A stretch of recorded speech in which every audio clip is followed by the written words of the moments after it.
እነሆ ተጠባቂው የማይደርሰው ደረሰ እንደተባለው ልክ ተጠባቂው የ2024-25 የአውሮፓ ሊግ የፍጻሜ ጨዋታ በዛሬው ዕለት በስፔን ግዛት በሳን ማሜስ የሚያገናኘው ታላቅ መርሃ ግብር እነሆ ሊጀምር ጥቂት ሰዓታቶችና ደቂቃዎች ብቻ የሚቀሩትን ሆኗል። ይህ ዋንጫ ለሁለቱ ክለቦች ከዋንጫነት አልፎ አስከፊውን ሲዝን ከህመማቸው ፈወሱበት ታላቅና ለነዛ ታማኝ ደጋፊዎች ትልቅ በስጦታ መልክ የሚያበረከቱት የረቡዕ ምሽት የሳን ማሜስ ድግስ በዛሬው ዕለት እንደ ኢትዮጵያን ሰዓት አቆጣጠር ከምሽቱ 4 ሰዓት ይከናወናል። ምስረታውን 1878 ሂውተን ኒዝ ማንቸስተር ዩናይትድ ኪንግደም ያደረገው ቀያይ ሰይጣኖቹ ገናናውና እንዲሁም ኃያሉ የእንግሊዝ ሊግና እንዲሁም የአውሮፓ መድረኮችን የአውሮፓ ቻምፒዮንስ ሊግን በተደጋጋሚ ከአንድ ሁለት ሶስት ጊዜ ዘውድን በተደጋጋሚ ጊዜ በፍጹም የበላይነት ክብርን ያጠለቁት ግሎሪ ግሎሪ ማን ዩናይትድ ከብዙ አስደሳች ምሽቶች በኋላ ዳግም ደጋፊዎችን ይህንን የደስታ ሳቅ ለማየት የከበደውን መሆኑን ያለፉት ሲዝን አመላካች ነበሩ። ዛሬ ላይ ግሎሪ ግሎሪ ማን ዩናይትድ በማለት በፍቅር የሚያዜሙለት እንደ ጣፋጭ ሙዚቃ የሚዘፍኑት ደጋፊዎች ተስፋ በመቁረጥ ስሜት ውስጥ ሆነው በመሆን አንድን ሙዚቃ በፍቅርና በአንድነት ክለባቸው በተጓዘባቸውና በየሄደባቸው በአውሮፓን በእንግሊዝ መድረኮችና ስቴዲየሞች እየተጓዙ ተጓዥ ደጋፊዎች የሚዘምሩት በየስቴዲየሙ በፍቅር የሚያቀነቅኑት ሁሉም የሚያዜሙት እንደ ቤታቸው መዝሙር የሚቆጥቡት ቴክ ሚ ሆም ሙዚቃን መዝፈን ስቴዲየሙን ጀምረውታል።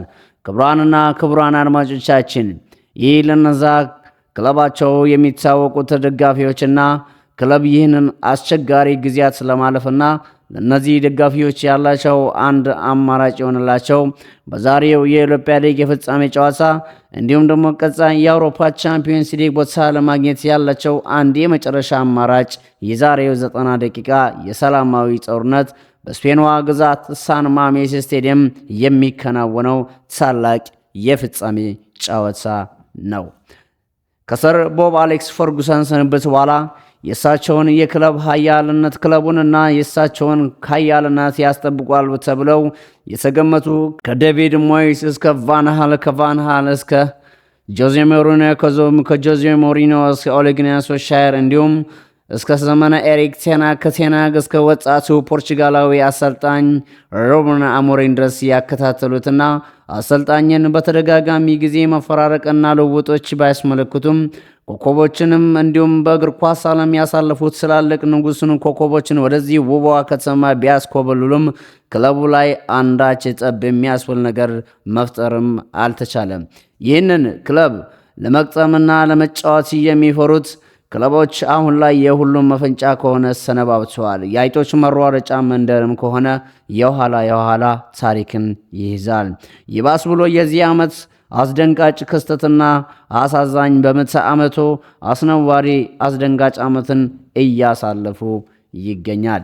ጉዟቸውን ክብሩ ለዚህ ወጣት ፖርቹጋላዊ አሰልጣኝ ጉዟቸውን ሸክፈው ከፖርቹጋል ሊዝበን ከተማ ወደ ኃያሉና ለተለያዩ አሰልጣኞች መንበረ ስልጣን የከበዳቸውን የማንቸስተር ዩናይትድን የአሰልጣኝነት መንበር የተረከቡት ክብር ይሆናላቸውና ሩበን አሞሪም ማንቸስተር ዩናይትድን መልሰው አሰልጣኝ ለዛ ታላላቅ አሰልጣኞች መንበር ክብር የከበዳቸውን ዙፋንና ይህንን ክለብ ወደ ቀድሞ ቦታ ለመመለስ ከተስማሙበት ከመጣ ወራቶችና ጊዜያቶች አልፈዋል። እንደተጠበቀውም ሊጉ ላይ አመርቂን ጊዜያቶችን ባያሳልፉም በአውሮፓ መድረክ ላይ እንደርሱ ያለ ጠንካራ ክለብን በሊጉ ያለምንም ሽንፈትን በአውሮፓ መድረክ ያለምንም ሽንፈት የዚህ ፍጻሜ ጨዋታ ደርሰዋል። በዛሬው ጨዋታ ሌላኛው የእንግሊዝ ተወካይ የሆነው 2-3-5 ዓመታትን ያለ ዋንጫ በምንም ያሳልፈው ነጫጭ ለባሾቹ የእንግሊዝ ለንደን ተወካይ የሆኑት ቶተንሃም ሆትስፐር የአንግል ፖስቶግል የመጨረሻ ስንብት ጨዋታ ይሆናል ተብሎ ግምትን የሚሰጥለት እንዲሁም ለረጅም ዘመናት ያለምንም ዋንጫ የተጓዙትና ምንም አይነት ክብርን ያላነሱት ቶተንሃም ሆትስፐሮች ዛሬ ይህንን ዋንጫ ለማንሳት የሚፋለሙ ይሆናል። ክቡራንና ክቡራን አድማጮቻችን ይህ እግር ኳስ ነው። በእግር ኳስ ዓለም ላይ አንድን ክለብ ከፍ ሊያደርግ የሚችላቸው እንዲሁም ደግሞ አንድን ክለብ ዝቅ ሊያደርግ የሚችላቸው በአመት ውስጥ የምናሳያቸው ወይም የሚታዩ ውጤቶች ብቻ ሳይሆን በአመት ውስጥ ወደ ደጋፊዎች ሊያስመለክቱን የሚችሉት ታላላቅ ዋንጫዎች ናቸው። ማንቸስተር ዩናይትድ በተለምዶ ከፍታና ብዙ ዋንጫዎችን እንደሚያሳካና እንደሚያነሳ ለብዙ ተመልካቾች ተመልክተነዋል። ነገር ግን ዛሬ ላይ ማንቸስተር ዩናይትድ የኋላ ወደ ታች መንሸራተቱን ተያይዞታል። በታሪኩ ተደርጎ የማያውቅም አስከፊ ጊዜንም አሳልፏል። የተለያዩ አሰልጣኞች የተለያዩ ተጫዋቾች ቢቀጥሩም ነገር ግን ማንቸስተር ዩናይትድ ወደ አሰበበትና ወደ ታላቅ ገናናው ስፍራ መመለስ የኋላ ከብዶበታል። በዚሁ ተጋጣሚ ቶተንሃም ሆትስፐር በታሪካቸው እንዲሁ አስከፊውን ሲዝን እያሳለፉና አስከፊ ጊዜያቶችን እያሳለፉ ይገኛሉ። በሜዳቸውም ከሜዳቸውም ውጪ በተደጋጋሚ በእንግሊዝ ፕሪሚየር ሊግ በወራጅ ቀጠና ላይም እንዲሁም በመሪ ክለቦች ተደጋጋሚ ሽንፈትን ከመቀበል አኳያ በአውሮፓ መድረክ ላይ ሊጽናኑበት የሚችሉት አንድ አማራጭ ይህ የዛሬ የአውሮፓ ሊግ የፍጻሜ ጨዋታ ነው።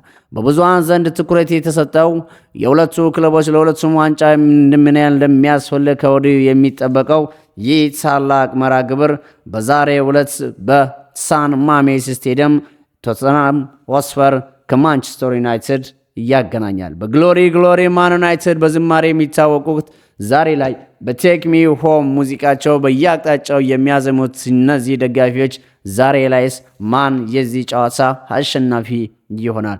ክቡራንና ክቡራን አድማጮቻችን ማንስ ይህንን ዋንጫ የግሉ ያደርጋል? ማንስ በአመቱ የተከፉ ደጋፊዎችን የመጨረሻ ሳቅ እንዲስቁ ያደርጋል? ከወዲሁ ግምታቸውን እንድታስቀምጡልን እየጠቆመን ለሁለቱ ክለብ ደጋፊዎች መልካም ምኞታችንን እንገልጻለን። የዕለቱ ፕሮግራሞቻችን ያቀረብኩላችሁ እኔ ተመስገን አስናቀነኝ። ቻናሉን ሰብስክራይብ በማድረግ ትኩስና ፈጣን ስፖርታዊ መረጃዎችን ከኛ ዘንድ ያገኙ እንላለን። በያላችሁበት ሰላማችሁ ብስት ይበል። አርጂኒያ ሴመንት የሁሉም ተቀዳሚ ምርጫ